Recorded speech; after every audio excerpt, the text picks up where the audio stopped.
함께 예배 드리겠습니다. 모든 사람의 눈이 주를 앙망하오니 주는 때를 따라 그들에게 먹을 것을 주시며 손을 펴사 모든 생물의 소원을 만족하게 하시나이다. 아멘. 한결같은 은혜로 우리를 붙들어 주시고 우리를 주님의 품에 안으시며 날마다 우리의 삶이 주님의 원하시는 그 뜻을 이루는 삶이 되게 하시니 감사합니다. 오늘도 우리가 주님께 구합니다. 주님을 앙망합니다. 우리의 소원을 만족하게 하실 하나님을 구하오니 오셔서 우리를 새롭게 하여 주옵소서. 예수님의 이름으로 기도드렸습니다. 아멘. 하나님의 말씀 창세기 32장 21절에서부터 32절까지 말씀입니다.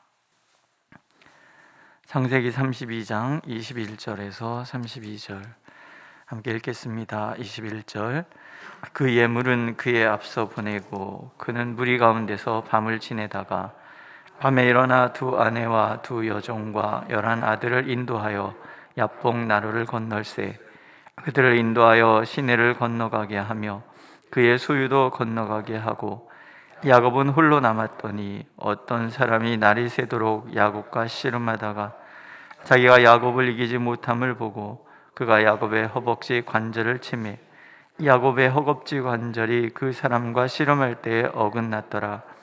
그가 이르되 날이 새려하니 나로 가게 하라. 야곱이 이르되 당신이 내게 축복하지 아니하면 가게 하지 아니하겠나이다. 그 사람이 그에게 이르되 내 이름이 무엇이냐? 그가 이르되 야곱이니이다. 그가 이르되 내 이름을 다시는 야곱이라 부를 것이 아니요 이스라엘이라 부를 것이니 이는 내가 하나님과 및 사람들과 겨루어 이겼음이니라. 야곱이 청하여 이르되 당신의 이름을 알려주소서. 그 사람이 이르되 어찌하여 내 이름을 묻느냐 하고 거기서 야곱에게 축복한지라. 그러므로 야곱이 그곳 이름을 분일이라 하였으니 그가 이르기를 내가 하나님과 대면하여 보았으나 내 생명이 보존되었다 함이더라. 그가 분일을 지날 때 해가 돋았고 그의 허벅다리로 말미암아 절었더라. 그 사람이 야곱의 허벅지 관절에 있는 둔부의 힘줄을 쳤으므로 이스라엘 사람들이 지금까지 허벅지 관절에 있는 둔부의 힘줄을 먹지 아니하더라. 아멘. 형에서가 400명의 군대를 데리고 온다는 소식을 듣습니다. 왜 오는지 모릅니다. 자기를 죽이려고 오는지 보호하려고 오는지. 야곱의 입장에서는 보호하려고 온다고 절대로 생각할 수 없습니다. 왜냐하면 자기가 한 짓이 있잖아요. 모두를 야복강을 건너게 한 후에 나루터의 야곱이 홀로 남습니다. 그때의 심정, 야곱의 심정을 성경은 이렇게 들려주시죠. 심히 두렵고 답답하였다. 심히 두렵고 답답한 그 마음이 야곱을 홀로 남게 한 거죠. 앞에 보면 하나님의 뜻에 순종했습니다. 이렇게 얘기하거든요.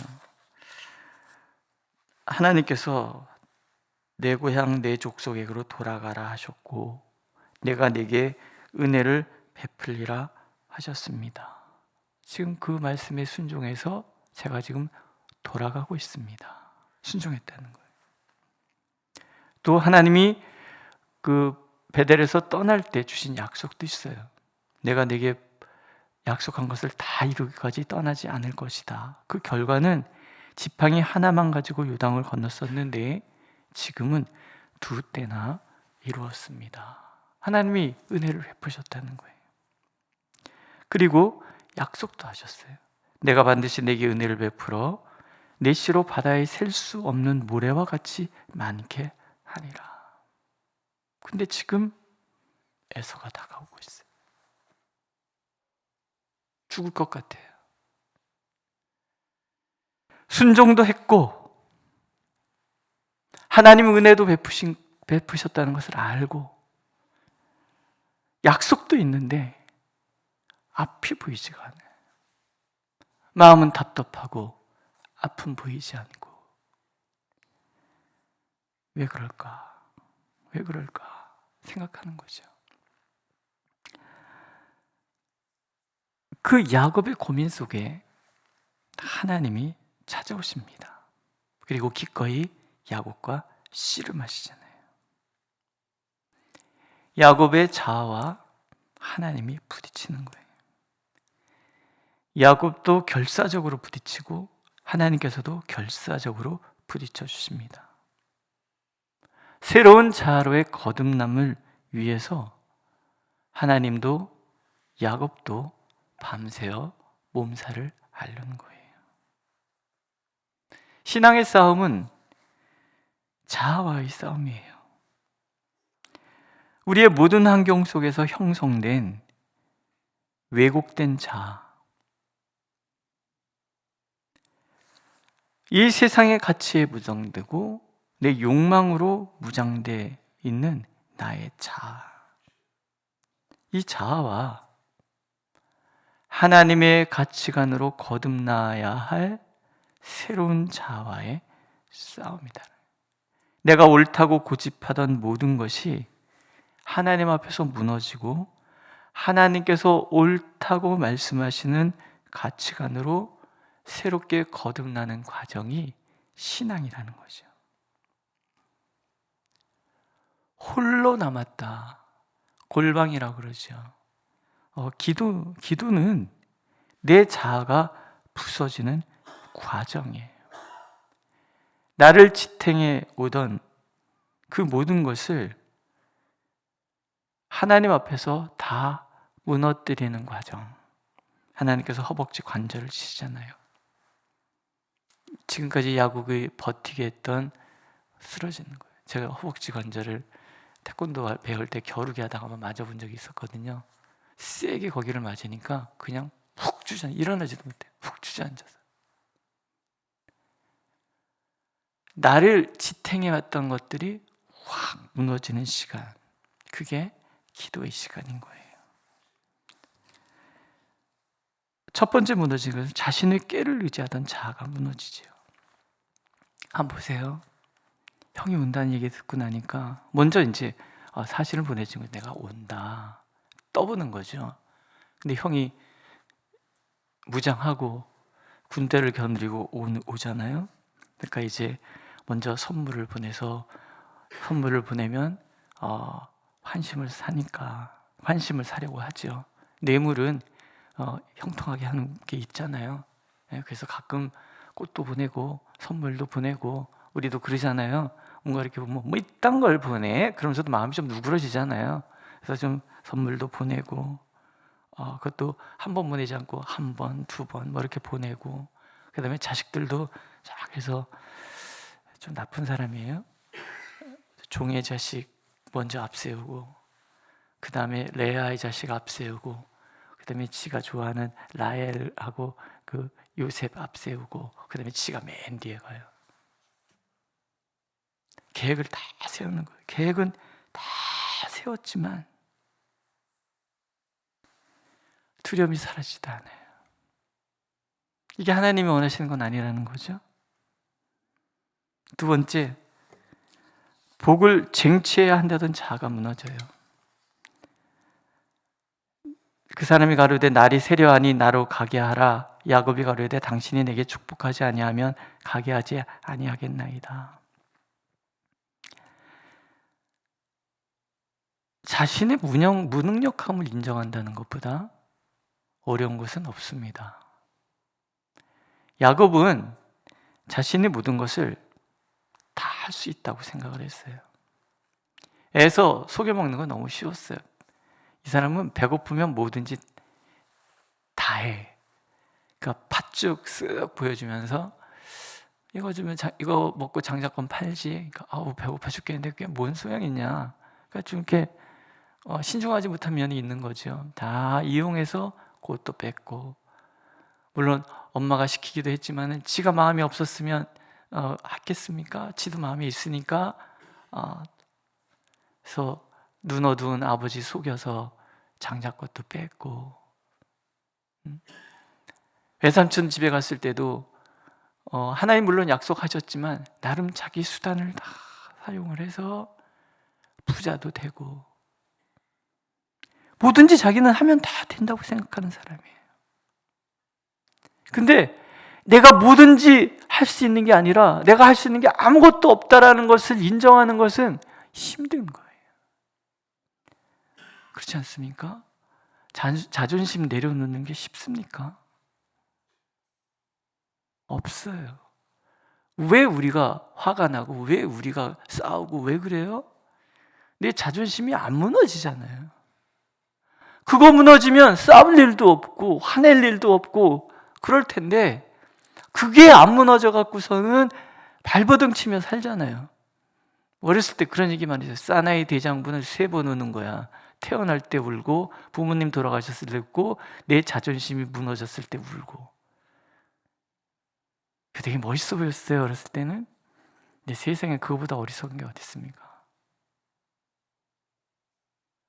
그만큼 내 자아가 무너지는 것은 어려운 거예요. 유능하다고 생각했던 사람이 자신의 무능력함을 받아들이는 것은 어려운 거예요. 복을 내가 쟁취해서 얻을 것이라고 생각했었는데 하나님이 복을 주시지 않으면 받을 수 없다는 것을 아는 것은 어려운 거예요. 라반의 그 수없는 방해 속에서도 하나님께서 자신을 세워가시는 것을 경험하고 그것을 신뢰하는 과정 속에서 야곱이 어렴풋이 깨달았는데 마지막 이 두렵고 답답하고 죽을 것 같은 이 상황 속에서 비로소 야곱이 고백하는 거예요. 하나님, 복은 하나님이 주시는 것입니다. 하나님, 복은 내가 얻는 것이, 내가 빼앗을 수 있는 것이 아니라는 것을 이제 제가 압니다. 복을 구걸하는 사람이 돼요. 제발 나를 축복하십시오. 이 사람이라도 누군지 몰라요. 지금 하나님인지도 모르잖아요. 이 사람이라도 나에게 축복했으면 좋겠다. 절박함이죠. 그런 사람으로 변하는 거예요. 우리가 진정한 성숙이라고 말하는 것은요, 다른 거 아니에요. 내 모든 삶의 주관자가 하나님이시다고 고백할 수 있는 믿음이에요. 나의 나됨은 오직 하나님의 은혜로다. 여기에 이르는 것이 사실은 얼마나 어렵습니까? 그 경지에 이르셨습니까? 누가 뭐래도 마음이 흔들리지 않는 그 마음에 이르셨습니까? 우리 교회에서도 소리 지르는 거 제가 아직도 많이 보거든요. 왜 소리 지르십니까? 왜 기분 나빠하십니까? 저 사람이 기분 나쁘게 했으니까 맞죠? 외부에서 자극이 오죠. 근데 외부에서 자극이 온다고 다 기분 나쁘십니까? 아니잖아요. 우리 안에 무너지지 않는 내가 있는 거죠. 사람마다 다 다르죠. 그래서 하나님은 집요하게 그것을 건드리신다라는 거예요. 기도를 많이 해요?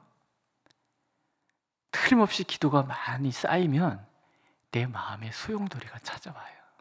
왜냐하면 그게 무너져야 진정 이 세상에 복이 되고 세상의 중심에 서서 하나님의 사랑을 드러내는 사람이 되니까.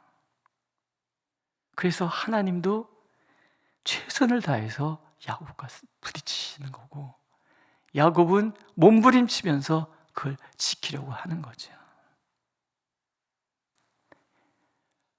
결국 하나님께서 허벅지 관절의 근육을 치고 나서 싸움이 끝납니다. 근데 무너지면서 붙들잖아요. 이거 진짜 결사적으로 붙들잖아요. 그동안 야곱이 지켜왔던 삶의 원칙이 그 순간에 다 무너지는 거죠. 내 능력이라고 움켜쥐고 있었던, 내 지혜라고 움켜쥐고 있었던, 나의 보호막이라고 생각하고 있었던 그 자아가 일순간에 확 무너지는 거예요. 모든 것을 내 마음대로 하겠다던 그런 마음, 그래서 수단과 방법을 가리지 않던 내가, 그렇게 살려고 했던 내가 완전히 무너지는 거예요. 이 마음들은 구속사와 어울리지 않는 마음이에요. 얼마나 자아가 강하면 하나님도 못 이기겠다고 이 표현을 하실 정도란 말이죠. 우리가 그런 사람이, 하나님도 이기지 못하는 사람들. 그래서 결국 심판으로 정신없이 달려가는 그런 사람들. 그래서 하나님께서 허벅지 관절을 치시는 거예요. 그래서 예수께서 십자가에서 돌아가시는 거예요. 안 그러면 안 되니까. 이런 마음으로 세상의 복이 될 수 없다는 거 아셔서, 세상의 중심이 될 수 없다는 걸 아셔서 하나님은 기어코 야곱을 꺾으시는 거죠. 그러니까 기도는 오늘 하나님보다 앞서는 내 안에 내가 무엇인가 들여다보는 거죠. 하나님이 무너뜨리고자 하는 나의 이 고집스러운 자아가 무엇인지, 오늘도 욱하고 올라오는 그게 뭔지, 오늘도 확 무너지는 그게 뭔지 하나님은 들여다보라는 거예요. 싸우라는, 그것과 지금 하나님은 그것을 무너뜨리기 위해서 하나님은 전심으로 달려드시는데, 그거 거부하고 전심으로 하나님께 달려드는 나는 무엇인지 하나님은 보라는 거죠. 그런데 보세요. 야곱이 무너졌더니 하나님이 쳐주세요. 웃기죠? 무너지고 나니까 하나님께서 은혜를 베푸시잖아요. 이름을 물어보세요. 내 이름이 무엇이냐? 아니, 하나님이 이름도 모르고 왔을까 봐요? 아니죠. 옛자 누구였냐는 얘기죠. 야곱, 속여 빼앗는 자였다는 거죠. 하나님께서 이름을 불러주세요. 이게 은혜인 거죠. 이사야서에 보면 야곱아, 이스라엘아 이렇게 불러주시거든요. 야곱, 하나님을 만나기 전에 내가 고집스럽게 버텨왔던 옛자라면 이스라엘, 하나님을 만난 후에 나인 거죠. 보면은 야곱 때도 하나님은 부르셨고 이스라엘 때도 하나님은 나를 불러주세요. 하나님을 만나기 전에도 내 이름을 부르고 계셨고 하나님을 만난 후에도 나를 불러주시는 거예요. 옛 자아로 살고 있던 나를 부르셔서 싸워주시고 새롭게 변화된 나를 부르셔서 복으로 바꿔가시는 거죠. 남을 속여 먹던 자에서 승리자로 이름을 바꿔주세요. 하나님이 이기셨는데 네가 이겼다라고 얘기하신단 말이죠. 드디어 야곱이 자기를 버렸거든요. 알아차리고 내려놨거든요. 하나님보다 앞서던 것을 내려놓으니까 하나님께서 그렇게 기다리던 야곱, 이스라엘의 모습으로 바뀌니까 하나님께서 네가 이겼다 얘기하는 거예요. 이제는 복을 구걸이라도 해서 얻어야 된다는 것을 아는 사람으로 바뀌었으니까, 복의 주관자가 하나님이시라는 것을 아는 사람으로 바뀌었으니까 하나님께서 네가 이겼다, 네가 이겼다 해주는 거예요. 스스로 하나님의 자리에 앉으려던 인간의 원죄, 눈이 밝아져서 옳고 그름을 내가 분별하겠다고 말하던 그 원죄, 그게 야곱인 거예요. 그 원죄가 극복되었단 말이죠. 이것이 핵심인 거예요. 나를 버리고 하나님의 뜻을 구하면 내가 옳다는 불순종에서 하느님께서 오르시다는 순종으로 바뀌면 하나님도 승리하시고 나도 승리하는 길이 되는 거죠. 약복강에 사는 그걸 지금 가르쳐주고 계시는 거예요. 사람들은 자신이 복을 얻는다고 생각하잖아요. 아니에요. 복은 하나님이 주시는 거예요. 하나님만이 나를 높이시고 하나님만이 또 나를 낮추시는 거죠. 하나님 이외의 그 무엇도 나를 승리자로, 복된 자로 만들지 못해요. 분이엘을 지날 때 해가 돋습니다. 허벅다리로 말미암아 절기는 하는데 해가 돋아요. 기도의 시작은 어둠이었는데 기도의 끝에 해가 돋습니다. 나를 지탱하던 자아는 다 무너져 내렸는데 다리는 절고 있는데 새로운 해가 떠올라요. 분이엘, 하나님을 만났기 때문에. 33장에 보면 형 에서를 만나는 장면이 나와요. 근데 야곱이 이렇게 얘기해요. 내가 형님의 얼굴을 배운즉 하나님의 얼굴을 본 것 같사하며 형님도 나를 기뻐하심이니이다. 세상에 이런 아부도 없다는 생각이 드는데요. 근데 가만히 생각해 보면 하나님 만나고 나니까 세상이 다 하나님의 얼굴 같아 보이는 거죠. 우리 그렇지 않습니까? 은혜 받고 나면 세상이 달라지잖아요. 나뭇잎도 노래하는 것 같고 그 햇빛도 나를 위해서 존재하는 것 같고 하늘의 구름은 왜 이렇게 예쁜지 별거 아닌 것 같던 그 조그만 안전뱅이 꽃들도 세상에 하나님을 찬양한 것 같고 온 천지가 다 그렇게 보이잖아요. 야곱이 하나님을 만난 거예요. 은혜를 경험한 거예요. 해가 돋은 거예요. 비록 다리는 절지만 새로운 삶이 된 거죠. 오늘도 하나님 우리가 이스라엘이 되기를 원하십니다. 내가 다 죽고 하나님의 사람으로 거듭나기를 원하시는 거죠. 그러면 해가 뜨는 거죠. 내 인생에 주님의 그 복된 해가 떠오르는 거죠. 그 복을 다 누리시기를 주님의 이름으로 축복합니다. 기도하겠습니다. 주님의 은혜를 구합니다. 주님의 얼굴을 구합니다. 무너지지 않는 이 자아, 우리 안에 있는 이 자존심이 다 사라지고 오직 하나님께서 주시는 새로운 피조물로서의 마음이 우리 안에 가득 차게 하여 주옵소서. 주님만 바라보고 주님만 의지하고 주님과 함께하는 삶으로 변화될 수 있도록, 그래서 우리의 삶이 하나님의 얼굴 빛으로 가득한, 밝은 빛으로 가득한 그런 삶이 되도록 하나님 은혜를 베풀어 주시옵소서. 예수님의 이름으로 기도드렸습니다. 아멘. 하늘에 계신 우리 아버지, 아버지의 이름을 거룩하게 하시며 아버지의 나라가 오게 하시며 아버지의 뜻이 하늘에서와 같이 땅에서도 이루어지게 하소서. 오늘 우리에게 영할 양식을 주시고 우리가 우리에게 잘못한 사람을 용서하여 준 것 같이 우리 죄를 용서하여 주시고 우리를 시험에 빠지지 않게 하시고 악에서 구하소서. 나라와 권능과 영광이 영원히 아버지의 것입니다. 아멘.